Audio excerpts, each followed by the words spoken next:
In the cold of a Canadian winter in December 1970, a boy named Rafael Edward Cruz was born, a child who would become, in the eyes of many, one of the most unusual figures in American politics.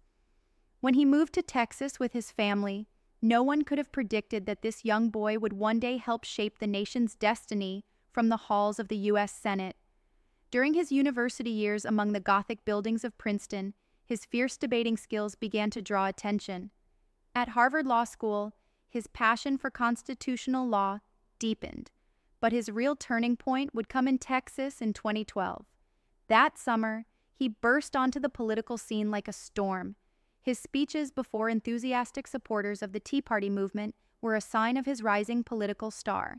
Unlike his opponents, he stood out with his radical rhetoric and sharp attacks, distancing himself from the language of traditional politics. From his first days in the Senate in 2013, he was different.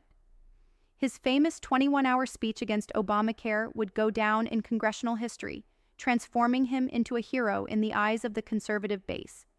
Every hour he spent at the microphone solidified the foundations of his political career. The 2016 presidential race was both a triumph and a humiliation for him. His battle against Donald Trump in the Republican primaries would go down in political history books as a ruthless but impressive story. On the night he was forced to concede defeat, those who saw the look on his face understood that this story was far from over. The turbulent times never ceased.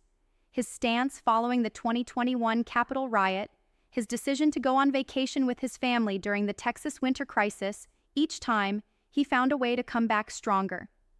Criticism never broke him. Instead, it made him more resilient. Today, the mark he leaves as he walks the Senate corridors is not just a political one, but also a reflection of the complex nature of American democracy.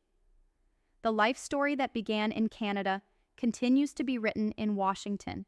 This politician, who never fails to inspire either admiration or fury, remains one of the most colorful and controversial characters in modern American politics.